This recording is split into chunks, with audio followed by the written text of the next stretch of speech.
this evening. I couldn't help but think, came in, all the sun shining through the windows.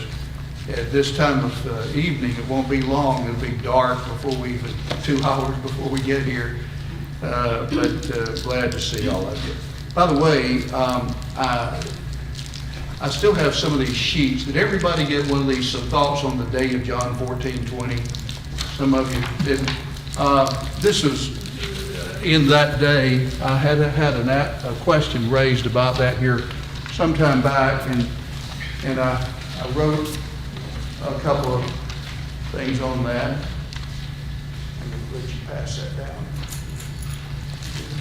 Okay.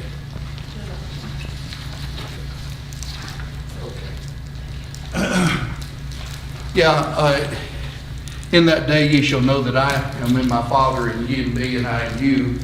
And the question was raised in a class, what day is that?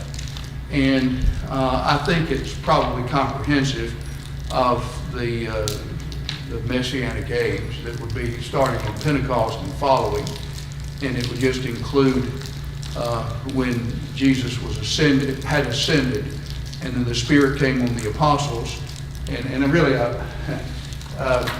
like a lot of things, you kind of go by the process of elimination. If you look down in this paragraph right here, this is, if you see this little paragraph, for further help I've gone through John. If you look at the preceding paragraph and go down to the third line from the bottom of that one, where it says, therefore the day, would certainly include the day of Pentecost, but I believe it would also span the days and years the apostles lived, taught, revealed the New Testament. I believe John 16:23 and verse 26 are parallel as to the day, same idea that he mentions in those verses as well. And then I looked at some other, tried to catalog how the word is used through through John.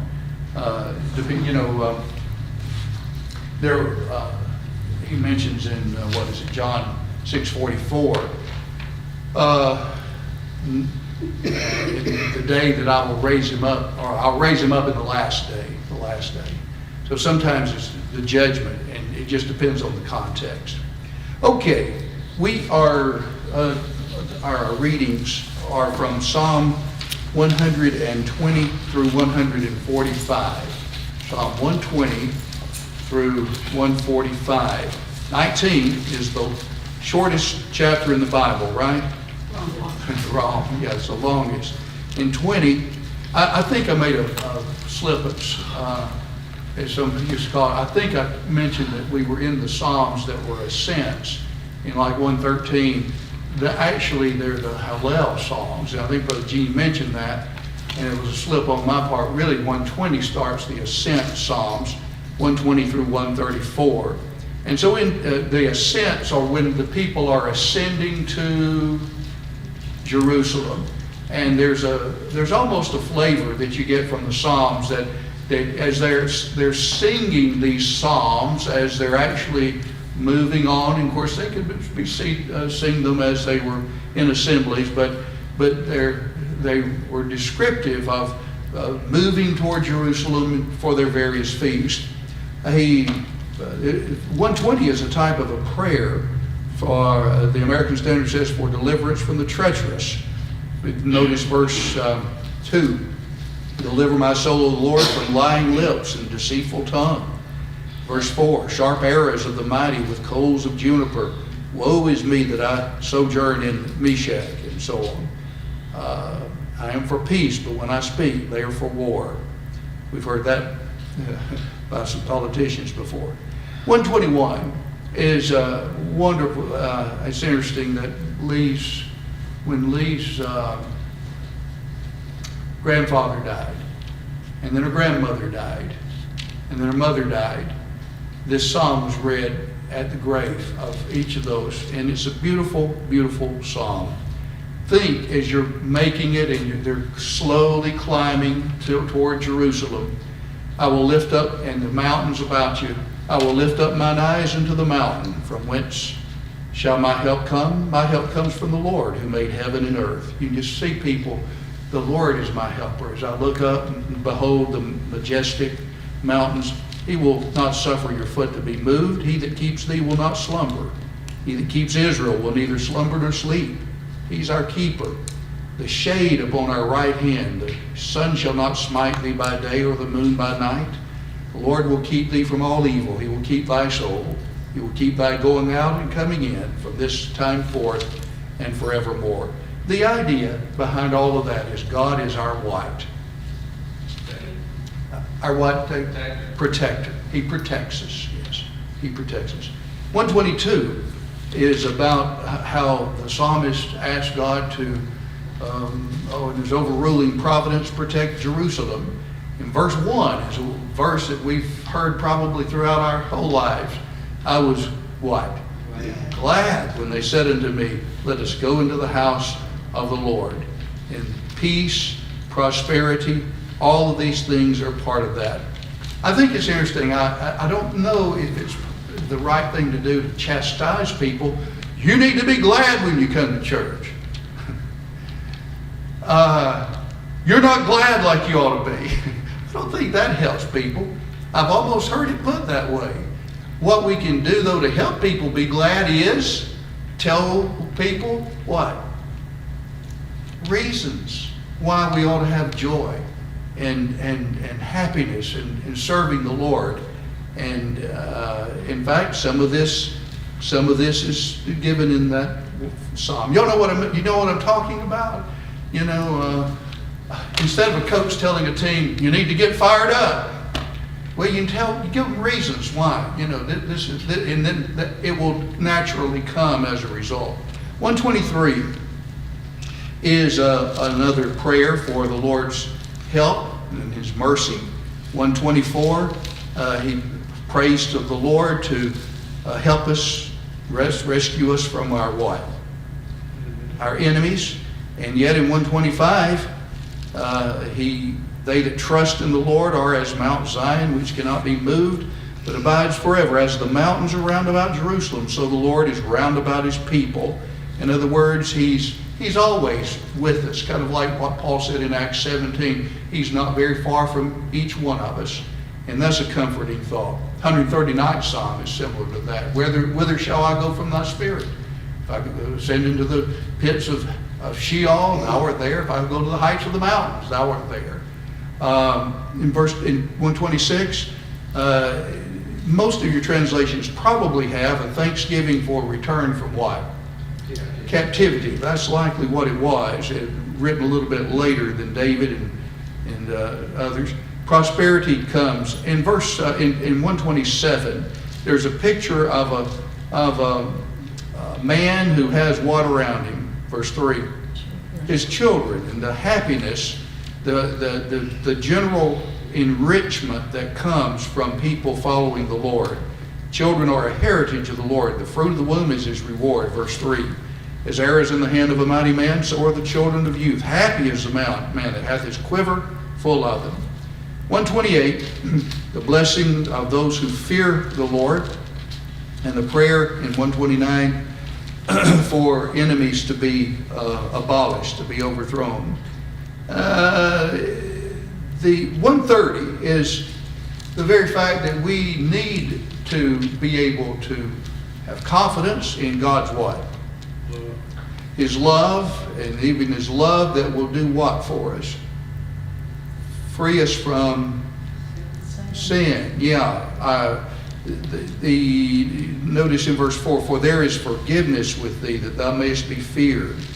In verse 7, O Israel, hope in the Lord, for with Jehovah there is loving kindness, and with Him is plenteous redemption, and He will redeem Israel from all his iniquities. In 131, the trust is like a child weaned from his mother. 132, prayer for the Lord to bless what? His what? His sanctuary, His tabernacle. Notice verse 11. This is quoted in Acts 2. The Lord has sworn unto David in truth, He will not turn from it. Of the fruit of His body would He set one upon His throne. Peter uses that and applies it to Jesus Christ. Right. 133 is a beautiful psalm. I remember Richard was the one who, I think maybe one of one or two who memorized this when we were going through the Psalms. Behold how good and how pleasant it is for brethren to dwell together in unity. And then he describes it like oil on Aaron's beard, the dew of Hermon that comes down and waters the mountains of Zion. Two things he mentions, how good and how pleasant. Some things are good for us and they're not pleasant. Some things are pleasant and not good for us. But unity based on God's truth is both good as well as pleasant. 134, the night watchman, the Lord, the writer asks God to bless them. 135, he praises God for a number of his what? His works, yeah, and then he just gives a number of things that he had done in the past. And 136 is what we sometimes would call an antiphonal psalm. And that's just a nice little word for a response. Like if and sometimes people will say, you know, let all the congregation say, and the congregation says, amen.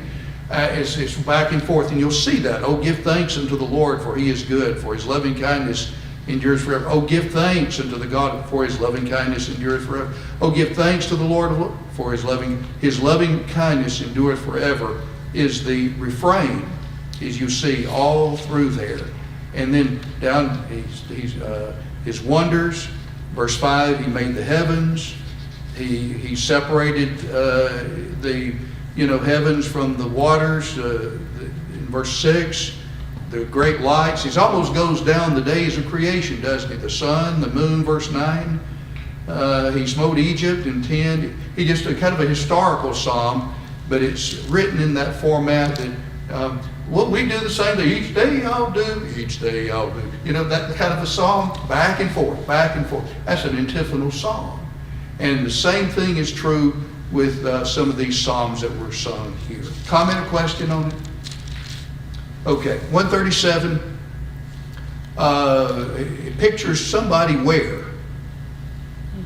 In Babylon, yeah. Some of the Jews in Babylon and their sorrows, and ask God to remember them. 138 is a psalm of thanksgiving for God's what? His goodness, his favor. And then 139, I alluded to that a minute ago. 139 deals with some of your translations may have a topical heading of God's omnipresence and omniscience. Omni just means all. So omnipresence, he's present everywhere. Omniscience, the word science, knowledge, he's all-knowing. So God's everywhere, he's all-knowing. There's the idea behind those words. And it's kind of divided into those sections. God's greatness, where shall thy hand lead me and thy right hand hold me? Even in the darkness, God is there. Several things about it. 23 and 24. I've made this point before. A lot of brethren, and I included, have used some of these passages in this psalm to basically warn our brethren that we need to, God is still God when we're in Florida at the beach. You know, he's still God when we're in the mountains camping. He's God when we're at ball games. So in other words, don't get out of sight and think, well, we can behave as we want. And we kind of use this passage as down back in verse 7. Whither shall I go from thy spirit? That's what I was quoting a while ago. Or whither shall I flee from thy presence? If I ascend to the heaven, you're there. If I make my bed in Sheol, you're there. If I take the wings of the morning and dwell, everywhere we are, God is. God is there. And all of those things are true. We ought to behave ourselves like we ought because of that. I'm not certain that is the point of this psalm, though. I think down in verse 23 and 24, those verses are the key to this psalm. Search me, O God, and know my heart. Try me and know my thoughts, and see if there be any wicked way in me, and lead me in the way everlasting. This is not a psalm about somebody trying to get away from God. It's a psalm of comfort that he wants God to do what? Show him anything that is what in his life? What's that? Amiss. That's right. Anything that's wrong in life. I want to know, because God is everywhere. He knows me so much. I want to be right with him. That seems to be really the flavor of the psalm, best I can tell. So verse 4 says, even before there is a word on my tongue, behold the Lord, you know it all. Yes, he knows it. He knows all. He knows all. Doesn't mean we have to, that everything is predestined, but there's a difference between God foreknowing what will happen and then making it happen. All right, good point. 140, the psalmist asked for God to protect himself as well as others against what? The wicked, yeah. Surely the righteous shall give thanks to thy name, the upright shall dwell in thy presence, down in verse 13. 141, a prayer that the psalmist might be protected, sanctified. Do you get a kind of a flavor of a lot of this? Protection, God's deliverance, help from enemies, and so much of that.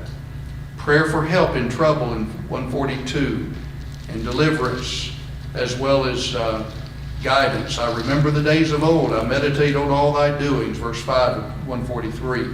144, a prayer for deliverance, rescue, and God is our rock. Verse 1. Verse 2, loving kindness and fortress, my high tower, my deliverer, my shield, who subdues my people under me. And yet we're vanity, verse 4, like a shadow that passes away, but God is eternal. Verse 15, notice that one.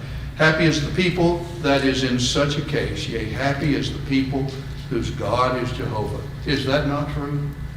The people who appreciate God and relish God and walk in God's ways are truly the ones who are joyful. And the last psalm for our reading, 145, God is extolled for his goodness and power, the American Standard says.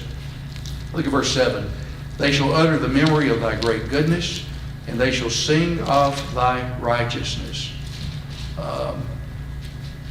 Okay, anyone else? Patty, you look like you had a thought. Anyone? Okay, any passage? Okay. All right.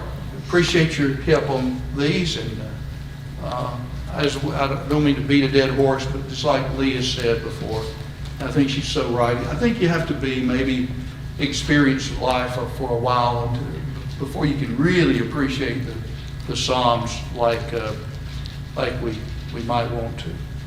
Okay, here we go. We're in the last week. What day of the week are we studying right now? Nobody say Wednesday night. We're studying on Wednesday night. Yeah.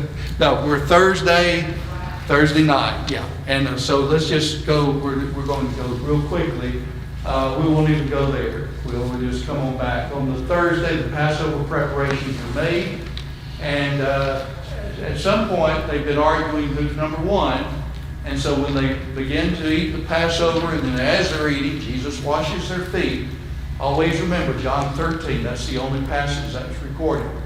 And then after stopping that and while eating the Passover, he predicts, remember, Judas' betrayal is first, and Peter's denial is second. If you have a problem remembering the order, I don't know what you do. I don't know how you would do that. Just remember that Judas comes first. And one way you can remember it, Judas' betrayal still as they're eating.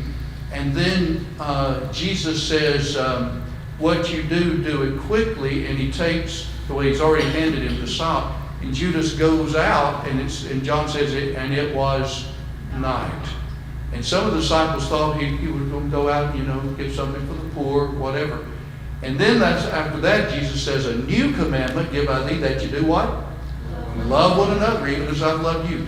Then he predicts that, one of you is going to deny me. And so all of them say, oh, no, not me. Peter says, I'll go to jail. I'll even die for you. And I'll tell you, Peter, before the cock crows twice, you'll deny me 3 times, thrice. And then he institutes the Lord's Supper. And then here we are in 14, 15, and 16, where we have his farewell discourse. And then in 17, we have his prayer. We group all of those together. All right, I want to come back down to our outline here. Remember, all of us in this room can quote 14:1. Let not your heart what? You believe in, believe also in my. If it were not so, I would tell you, I go away to prepare a place for you. If I go away, I'll come again and receive you to myself. And so then, well, where are you going? Well, I'm the way, the truth. Well, where are you going? We show us the way, and it was, have not I been in, well, show us the Father, and it suffices. You see me, you what? You've seen the Father. Yeah. So you've been talking about that.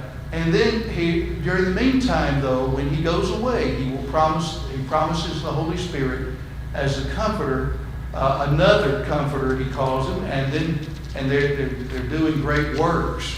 And then that continues with a promise of his presence with them, and the comforter, and how the comforter would help them. In that last little paragraph, I got to turn to John real quickly.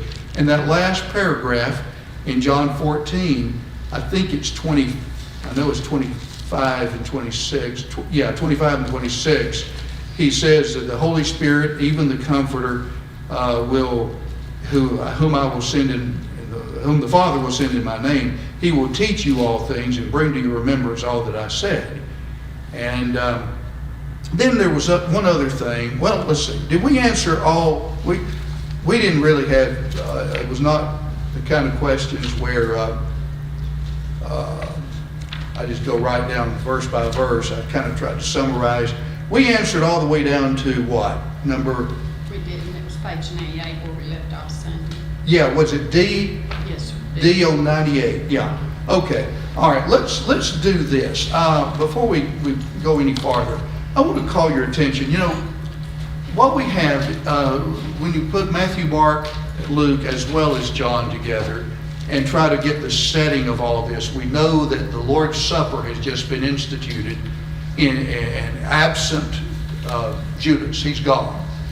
And then Jesus has told them, you know, one of you going to betray me. And so now we have this long speech in 14, 15, and 16.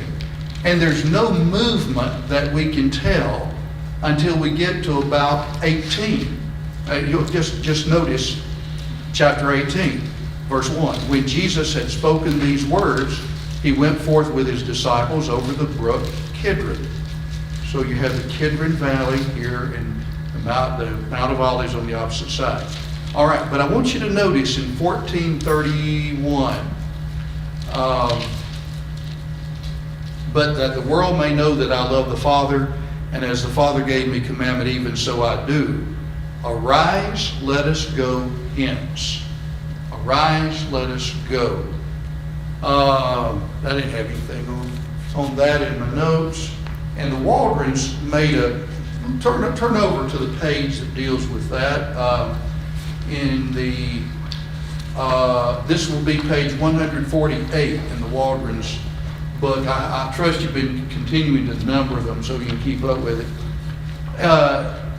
It's time, let us go. If you'll notice on that page, down on the left column of the right page at the bottom, there's that cream-colored text box.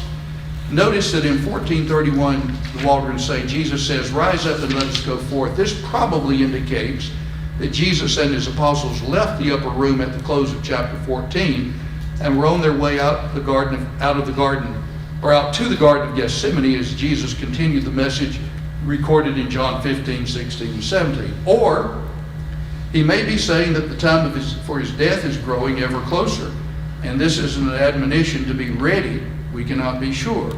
If Jesus did not speak these things as they were on their way to Gethsemane, then John 14:31 is a puzzle.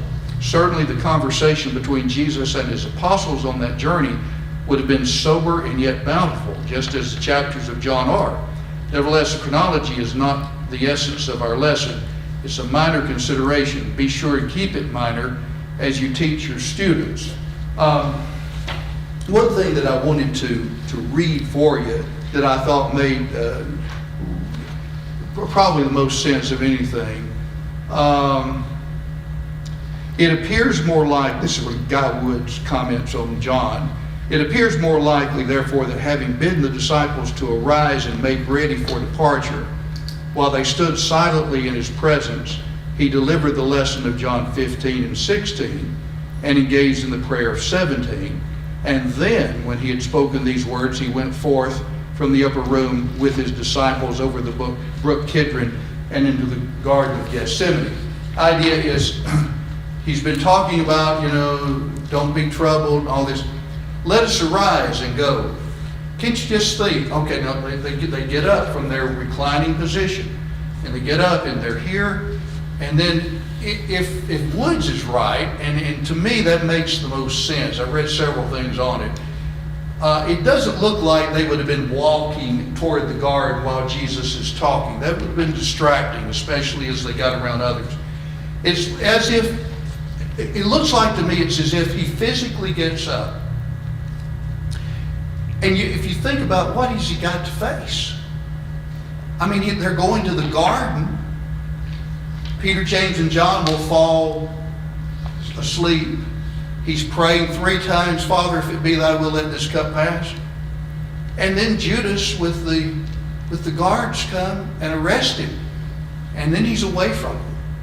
This is it with the apostles. And it looks like it could, I'll just say it because we're left in the dark as to what it actually means, is pardon the pun about being in the dark, but he gets up as if I'm ready for it. I'm ready to go to battle here. And then he continues while they're standing, ready to go leave the upper room and go down into the garden, that he's giving them the speeches, that the speech continues in 15 and 16.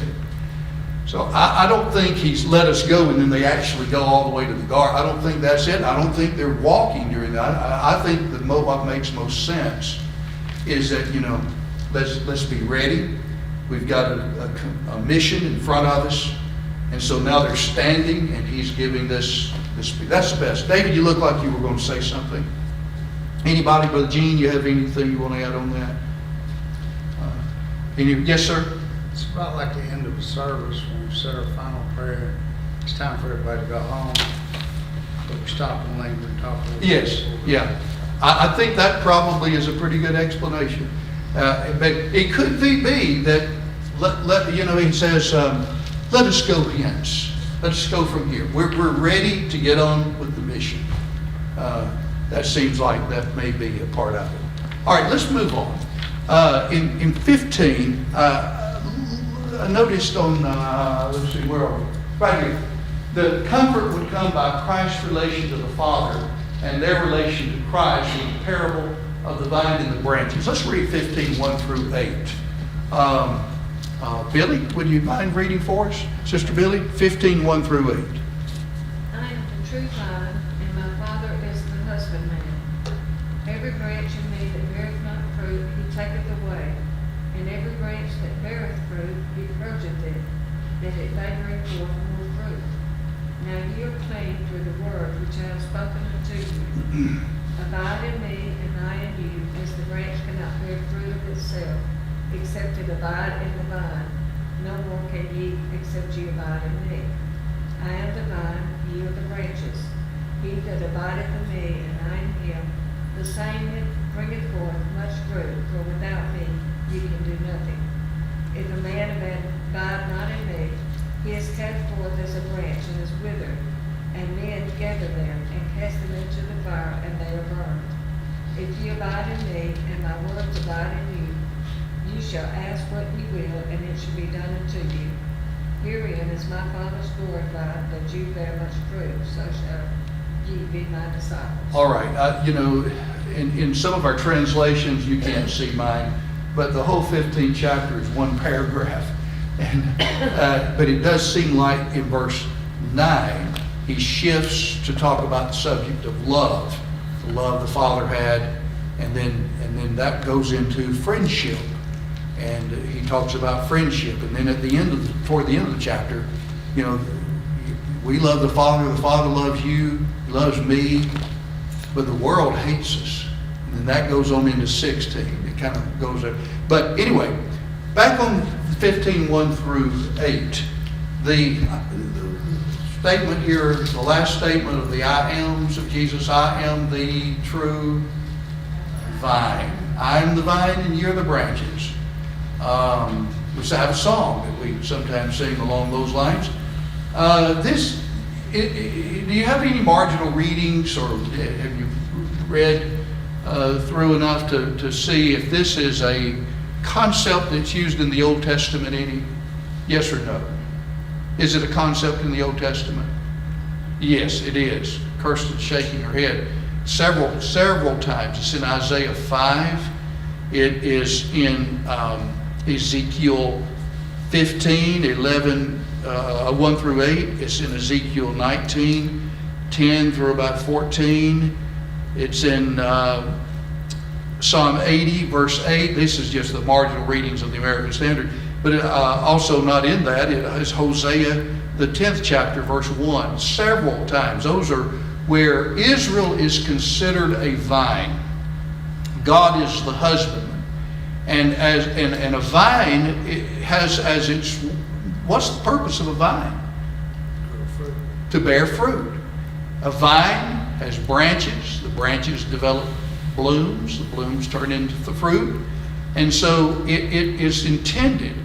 Now, what does the husbandman or the vine dresser, as I think the New American Standard says, doesn't it, Brother Charlie, I'm the true vine and my Father is the vine dresser.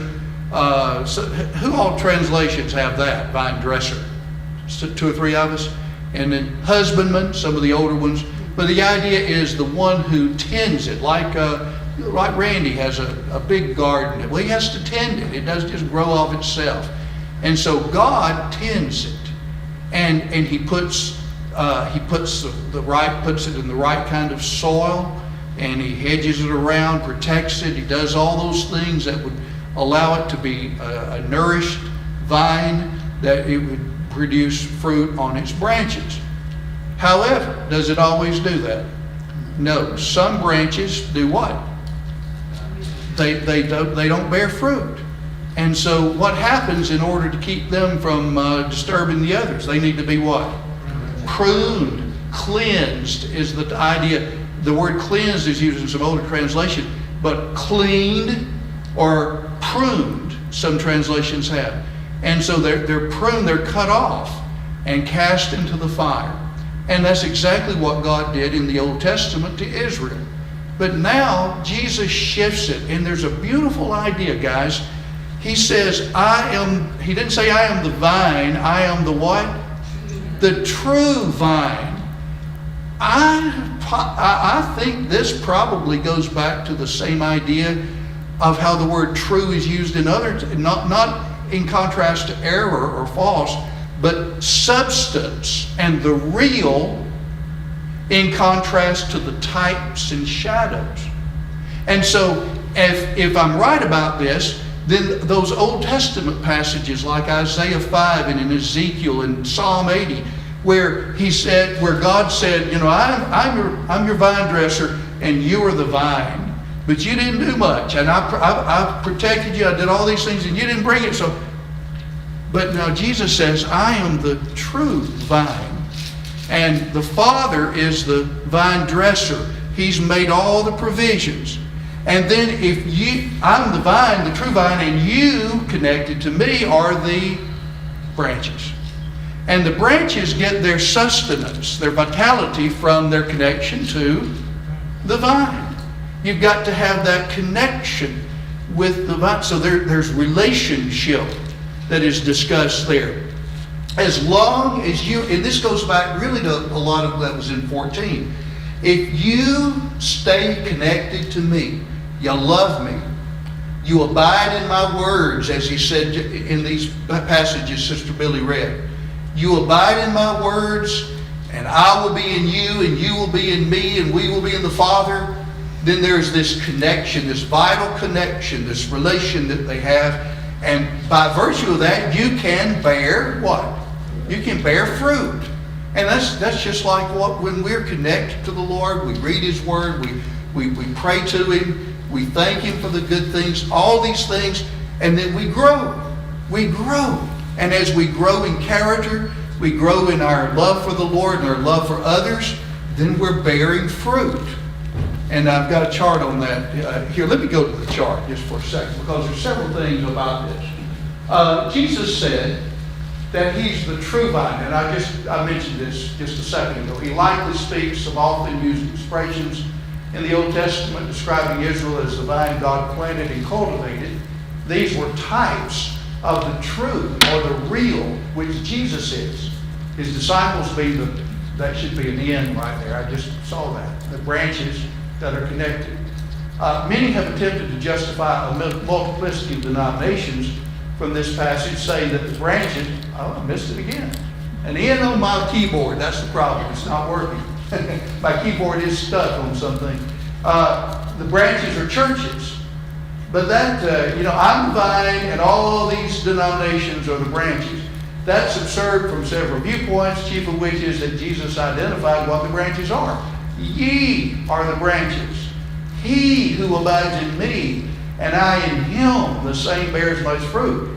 Ye is the plural pronoun, you all, we would say. You individual disciples that go together to make the whole group. You are the branches, not denominations. They're not denominations teaching different things, going in different directions, and we're all connected in Christ. That's not it at all. Does that make sense to everybody? Just look at verse 5. 5 is your answer to people who say, well, denominationalism is good. We're all just branches off the vine. No, that's a misapplication from the word go. It also teaches the possibility of apostasy. And I'll tell you, predestinarians have a real problem with this passage. It makes it abundantly clear that a branch that is actually in the vine can possibly not produce fruit, and so it's severed and thrown into the fire. People who believe once saved, always saved have a real problem with this, and they have an answer for it. I've got it here. But the passage teaches the possibility of apostasy, not the impossibility. That one who is a branch but does not bear fruit will be cast forth as a branch and is withered, and they gather them, cast them into the fire, and they're burned. Some who believe in once saved, always saved state that any who would be lost they're suckers, they're not real branches. However, Jesus said they were in the vine. They drew their life from the vine and were attached to the vine, the same way fruitful branches were attached. The same information, the same description of the branches is described, the good branches that bore fruit is used to describe the relation that these bad branches had. The Bible indicates some who were faithful for a while fell and were lost. Judas, we read about in Acts 1, Matthew 27, who fell away from this ministry and apostleship, he said, and went to his own place. Demas hath forsaken me, having loved this present world. There are other passages. I'm reminded there's a passage I should have, in Galatians 5, verse 4. Paul said, ye who would be justified by the law are severed from Christ and fallen from grace. You're severed. If you're severed, that meant that you had to be at one point, what? Connected to it. So it isn't, people who say, well, if a person's really lost, they never were really saved to begin with. That's their argument. Well, if you were never saved, how could you be severed and fallen from grace? The Bible teaches it's possible for us. In fact, Paul said that he buffeted his body daily and brought it under subjection, lest by any means, after preaching to others, he himself, he said, I myself might be a castaway. That's right, rejected. So the passage teaches that, obviously. Another thing, Jesus' teaching also indicates the necessity to bear fruit. Verse 8. And I have heard, in fact, we won't go into detail for time, but there was a younger fellow that he just used this passage to try to chastise members of the church. you need to be evangelizing. You need to be doing that. You're not bearing fruit. And he would use this passage. Well, I think that's included. I just don't think that's the main point Jesus said. Should we be evangelizing? Yes. But I don't think that's the main point. That certainly could be an application. But fruit is specified. The fruit of the what? Spirit. Love, joy, peace, long-suffering, faithfulness, goodness, and so on, self-control.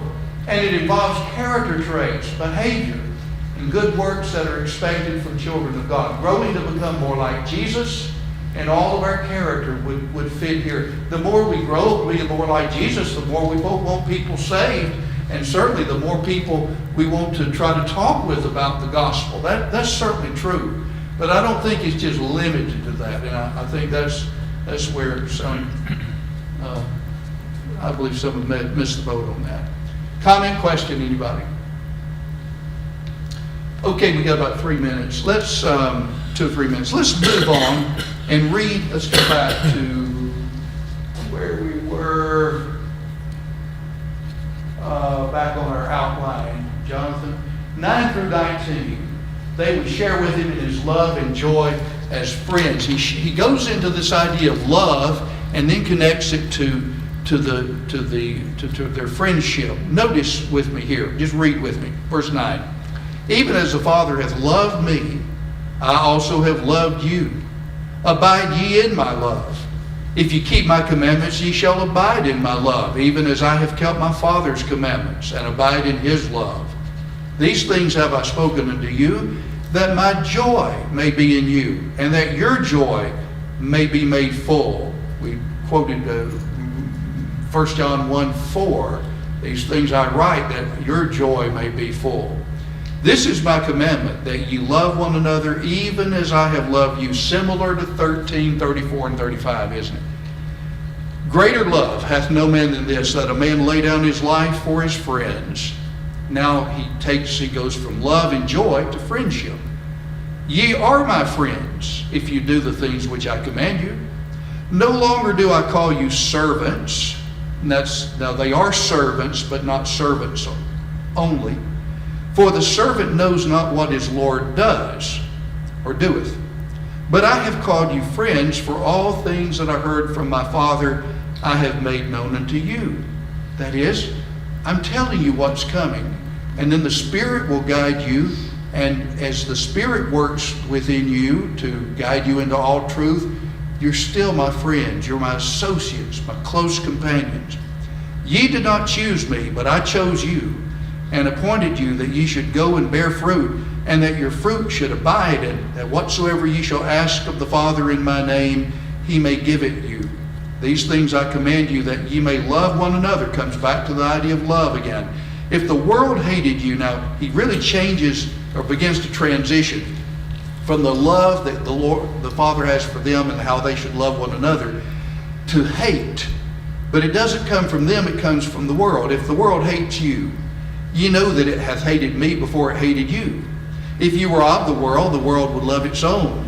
But because you're not of the world, but I chose you out of the world, therefore the world hates you. Remember the word that I said to you, a servant is not greater than his Lord. If they persecuted me, they will also persecute you. If they kept my word, they will keep yours also. If they don't keep my word, they won't keep yours. But all these things will they do unto you for my name's sake, because they know not him that sent me. That's speaking of whom? Who's the one who sent the Lord? The Father. If I had not come and spoken unto them, they had not had sin.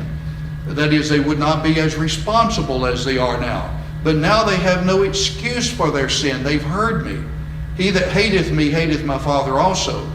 If I had not done among them the works which none other did, they had not had sin.